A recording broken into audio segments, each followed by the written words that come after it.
Lego Ninjas, video games. You cannot get more Comic-Con than that. Let's take a look at the all-new Lego Ninjago. This is it. We're playing it. This is happening. Oh, boy. So here we are, straight into the action. This is a small section of one of 8 environments in the game. And obviously this is Lego Ninjago, the movie, the video game. So the main focus of the game is following the events of the blockbuster movie that's due out at the same time as our game. I just want to walk people real quick through how we got here. This is a toy turned into a movie, turned into a video game. But also you missed a TV show that's in there as well. Yeah. Damn. So we're focusing, that's great. We're focusing more on the movie, on the events of the movie. So, you know, you'll be able to pick up this game after watching the movie, take it home, and relive all of the action from the movie, from the fantastic movie. And is this the first time for you guys that you're releasing a game like right on the tail of the movie, right around the same time? Day and day, yeah. For Lego, it's, you know, the movie comes out and it's a little bit later. Yeah, I mean, that's generally the case, but we have, I mean, there are exceptions to that rule. I think Lego Jurassic World, for example, launched day and date, but generally speaking, yeah, it's quite new for us, yeah, definitely. So we're looking at a flying section here. It's incredibly chaotic. I really like it because it's sort of evocative of like Star Fox, but with a lot more Lego explosions everywhere. Right, that's right. And obviously, if you are not familiar with Ninjago, there's always dragons that are heavily involved, which we're seeing here. Yeah, that's Loy's Dragon Mech, and these are Lego play sets actually. So you can actually buy these off the shelf and build them yourself, and you know, recreate all this sort of action in the safety of your living room, which is quite cool. But yeah, it's quite dynamic. It's a sugar rush of explosions and stud collection and stuff like that, which is really cool. And I think that's important to point out to parents that if you wanted to recreate this using sets, it would cost you millions of dollars. Yeah, pretty much. And here you can do it for the price of a video game, which is fantastic. And you can destroy it and rebuild it. Which is the best part, and also the worst part of owning Lego is dropping them and never being able to put it back together. But in the video game form, it doesn't matter. Yeah. So now we're getting a look at our hero. That's correct. I mean, well, these are 2 of the heroes. I mean, we have many heroes in the game, but this is Cole and Kai, and this is sort of following the early sort of, you know, the opening of the movie. Lord Garmadon's invaded Lego Ninjago City, and it's now down to you and Cole and Kai to get to your mechs, basically. So you get to explore these huge environments. Our development team have really gone to town matching the movie reference. They've poured over the reference material and recreated what is a stunning city. These are massive open world environments, so they look stunning. And for people that don't know, the premise of the film is obviously there are ninjas who are ninjas by night, but teenagers by day. Yeah, exactly. And there is someone trying to invade the island of Ninjago, and they need to protect it. That's correct. And another little part is that one of the ninjas, the villain, is his dad. Yeah, that's right. So Lloyd, or Lloyd, as Lord Garmadon calls him. Yeah, it's quite embarrassing for him. He gets bullied at school because of it, and Lord Garmadon is constantly invading Ninjago City, and it's down to the ninjas, the Ninjago team, to repel him and use all their sort of mechs and cool tools at their disposal to get rid of him. So yeah. So I'm noticing that the sort of movement of the characters is a little more kind of dynamic than we've seen in a lot of the Lego games. Yeah. Specifically, we saw the character jump up on the top of the wall, spring upwards, do that wall grab. That's right. And you know, we've got a 360-degree camera now. So traditionally our games were quite linear, but now you can go in any direction, which is really cool. And the team of, you know, that gives us a lot more scope in terms of where you can go and moving around the level itself. We call it ninja agility, and so you can scale certain surfaces, and you can wall run across certain surfaces, and that's very important in the game, you know, not only for progressing in the story, but also to collect all of those cool collectibles that our levels are packed full of, which is awesome. And one of my favorite things about playing the Lego games is obviously that you can unlock and build things to open up secret places within the game. Yeah. Are there going to be even more of those? Are there hidden moments or hidden things that you're like, oh my god, I can't wait for people to see this? Yeah, and I don't want to give too much away, but yeah, building is a massive part of the game. You know, multi-builds make a return. We had those in Star Wars, and they were proved to be very successful. So it gives us a lot more scope in terms of not only how you progress through the levels, but also in terms of humour and stuff like that, which is obviously a massive part of our games. But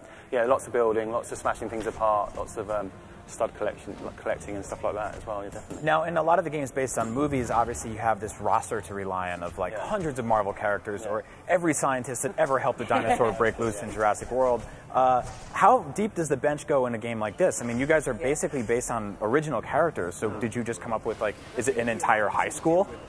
No, not really. No. And their dads? We've got 100, just over 100 characters in the game, and we've sort of focused that on cool characters from the movie and also from the Lego playsets as well. And there are a few surprises in there as you play through the game. I don't want to give any spoilers away, but fans of the TV show, may like a few of the additions we've added there. But we wanted to focus on the characters, the combat, toe-to-toe, hand-to-hand combat, and the team have pulled out all the stops to make that intuitive, fluid, and fun. Are there any nods to possibly any classic ninjas from movies or pop culture or anything like that? Again, I don't want to give too much away, but the team. We're trying. Want your secrets? The team at the studio are obviously massive fans of Lego and and 80s kung fu films. So there are sort of influences in there, but. And I think that sort of shines through at times, but you'll have to pick up the game and play it for yourself to How get much fun is it for you guys as well? Because obviously there's so much humor in the movies, and just that's built into that. How much fun is it for you guys to take that and then infuse the game with that humor as well? Well, it's it's something that we've always done. If you look at all of our games through history, they've been built on humor, and stuff like that, and so it's a great marriage. Basically, we're basically copying each other in that respect. So we've borrowed some of their humor. And we've added to that as well. We've given it our own twist, our own TT Games twist, and it works really well, and I think it's hilarious. I think what's been so great about that in the past LEGO games is taking like a very serious moment, like, Han Solo in The Force Awakens, and then making it funny and goofy. I look forward to seeing more stuff like that here.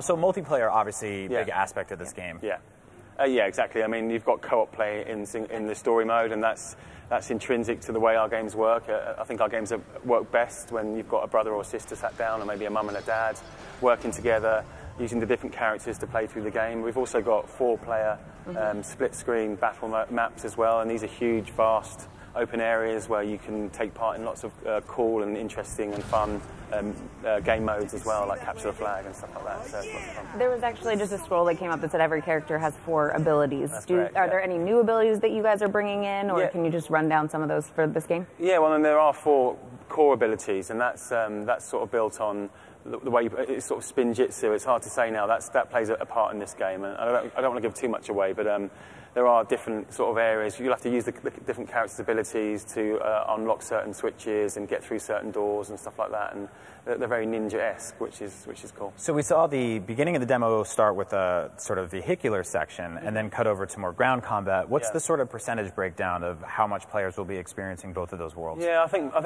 it's hard to give you a percentage, but I think the majority of the game is platforming. We take you through all the key locations from the films. You saw Ninjago City there, but as these characters go on their journey, you'll visit lots of different and varied locations, environments, and stuff like that. They contrast quite nicely. One of the things I've always wondered is sort of like when you take a scene from the film that's only 10 seconds long or something, and then you have to build an entire level out of it. Is that stressful? Is that fun? Like, is it a mix of both? It's a mixture of emotions, definitely. But, what percentage? Well, there's definitely. It's. We've been working very closely with Warner Brothers on this game and Animal Logic and people like that. So we've.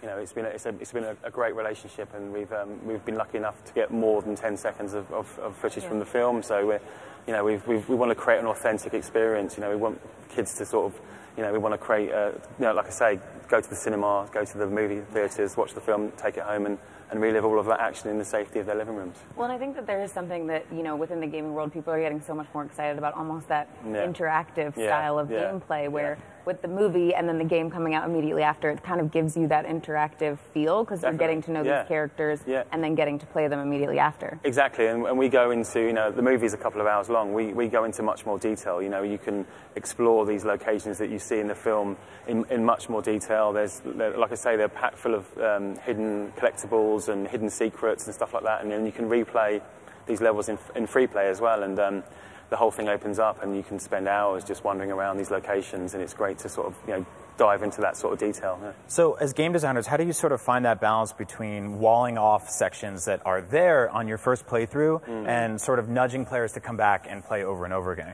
Because I know that in the past LEGO games, and they've definitely gotten better and better, have been the things that have frustrated me, where I start a level for the first time and I'm like, there's that door, I can't get in it. There's that thing, I can't get in it. Yep. I got to come back with Kylo Ren and a dinosaur and all this other stuff. Well, that's it. I mean, we sort of promote the collecting of characters. That's always been a key to our games. Minifigures are so collectible, aren't they? And as you play through the game, you'll unlock them and you'll go, oh, that's that cool character, brilliant, and he or she happens to have this ability. And then, I remember a door or a section earlier on in the game that was locked, and you can go back there and revisit it, and that's amazing. And again, like with the Spinjitzu powers as well, that as you learn those in the game, you'll find that you have access to more environments and more locations as well. I literally, as I'm watching this, I'm like, I can't wait. I want to get one of the mechs to build myself, to have next to me while I play the game. When you do something like this, where it's a film, you have actors who are already cast. Do you guys work at all with the actors who's voicing the characters? We've gone with sound-alikes on this game. Okay. There's a few reasons, but primarily it's because it gives us more scope. I mean, we were taking 2 hours of a film worth of dialogue. Yep. We want to open that up. We want to. It gives us more potential in terms of side quests and stretching out the story itself. So it works better for us. But we've done a fantastic job finding actors that sound just like the film. And I mean, even I can't tell the difference to this day. So it's that's really cool to hear, because I know with like The Force Awakens there were original clips and then some new stuff. But to have that much to sort of throw to a new voice actor and say like, hey, we need 100 hours from you. It's pretty awesome. Now, obviously you talk about collecting characters in this game, but customizing characters in the LEGO games has been something I've been always interested in. Sort of making like a half ninja, half baker, half samurai pirate warrior. Yeah, that sounds amazing. I'm not good at fractions either.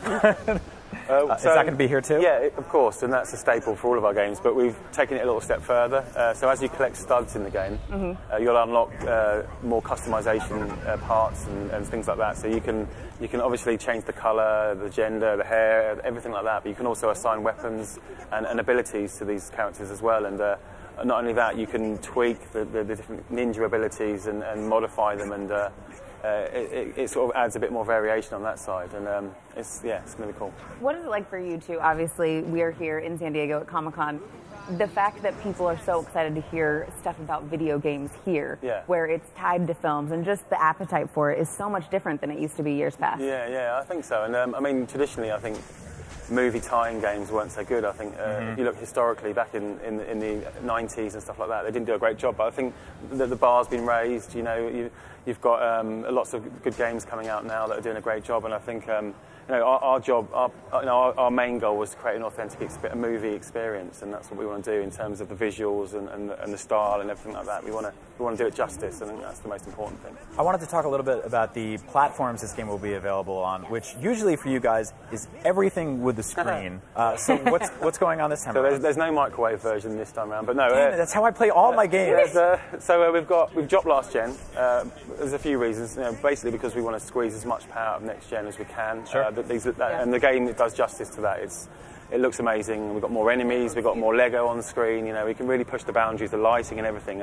So we're launching on PlayStation 4, Xbox One, and Switch as well. So you'll be able to take that portable version on the train. Awesome. Yeah, I'm very excited for the Switch version of this game, because I feel like these are the kind of games that I play. I could play on an airplane, I could play while watching something on TV, just kind of going through levels, grinding, collecting studs. Yeah. When I put it like that, it sounds weird, but it does a bit. Really, that's like what you're telling. That's fine. We can cut that. This is a family game. This is a family show. Yeah, I think I know what you meant. But that is something that I think is so cool about this game in general, all of the Lego games, that like you said, it is something that you sit down with your friends, your family. Yeah. It is a group experience, and that love and joy and fun comes across as you play the Lego games. Yeah, definitely. Despite the fact that one of the main characters is trying to kill his father, this is really a game about bringing families together. I think you'll have to watch the movie. It's going to be a lot of fun, definitely, and I'm sure there's bound to be a few twists and turns along the way, and I can't wait actually. September 22nd is when we're September 22nd, and as we were talking as well, you are very good about saying, I don't want to reveal too much. No, exactly. How different has the gaming world been for you along the way, kind of having to keep things closer to the vest? Yeah, it's these movie houses, they're very sensitive about these things, and rightly so. I've worked on Star Wars games, I've worked on Jurassic World games, and luckily for us in those games, we had a fair chunk of content that had already been released, so it was a relatively easy job keeping that last piece a secret. But on this game, obviously, 90% of it's still a secret. So it's frustrating, but it's sort of exciting at the same time. Yeah, it's kind of cool. You get to reveal the big surprise all on the same day with everything. Exactly, yeah. So great. Well, thank you so much for hanging out with us and telling us even more about Lego Ninjago. We tried to be ninjas to get some info from you, but you... The toys, the TV show, the video game, the movie, the show, I almost You're got just not stealthy enough. Clearly we haven't passed our ninja training yet, but we're working on it. We're working on it. Thanks a lot. Thank you so much.